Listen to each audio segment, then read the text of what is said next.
In this year's Eastern Conference 1-8 first-round matchup, we had the Boston Celtics, led by high-scoring point guard Isaiah Thomas and head coaching prodigy Brad Stevens, going up against the Chicago Bulls, led by All-Star Jimmy Butler and Chicago's very own Dwayne Wade.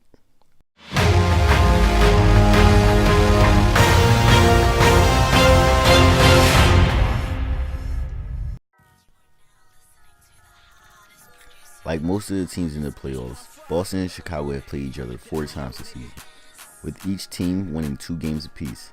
Yes, that's right, Chicago was able to get 2 wins against the top seed in the Eastern Conference.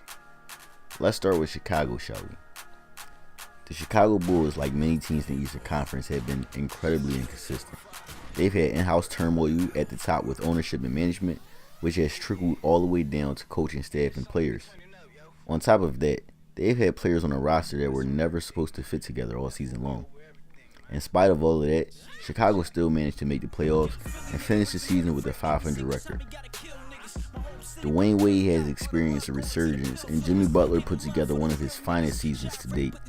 But is this team good enough to knock off this season's Boston Celtics?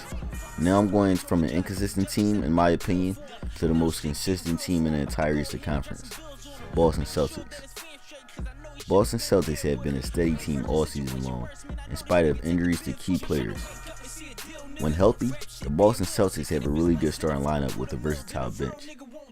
And what's great about this team is everyone knows their role. The top perimeter defenders on the team are Jay Crowder, Avery Bradley, and Marcus Smart.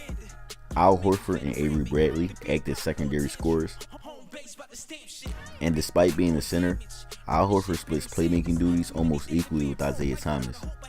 And Isaiah Thomas is the go-to guy whenever Boston needs a bucket. The one negative that I find in all of this positivity in Boston is that everyone knows what Boston is going to do. They can't surprise you with anything, and that makes them predictable. But will that predictability be enough for Chicago to take advantage? For this series, my X Factors are Avery Bradley and Rajon Rondo.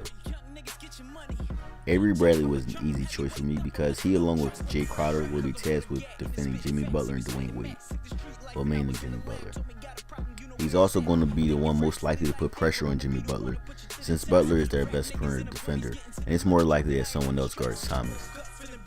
Avery Bradley played in 3 of the 4 regular season matchups between these two teams, with Chicago winning the 1 game that he missed. But in the games that he did play, he was Boston's second leading scorer behind Isaiah Thomas, and he looked like a real factor.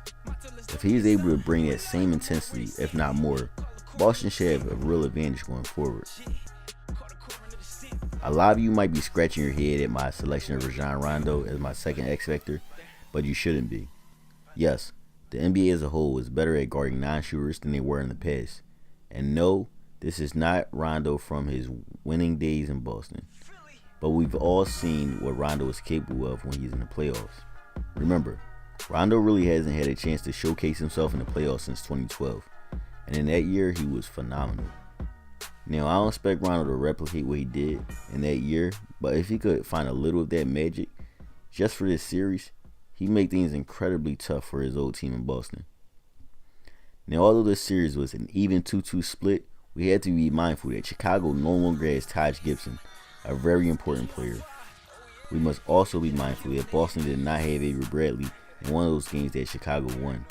And lastly, we have to consider that in the last matchup between these two teams, Chicago simply got embarrassed. For all those reasons, I can't see an upset happening here. Although I doubt it is a one-sided series, Boston takes this 4-2. What do you guys think? I really don't see any reason to be on upset alert here. I just think that Boston is too balanced and prepped. But let me know how you feel in the comments and we can talk about it. And as I always like to say, rate, share, subscribe, and I'll see you next time.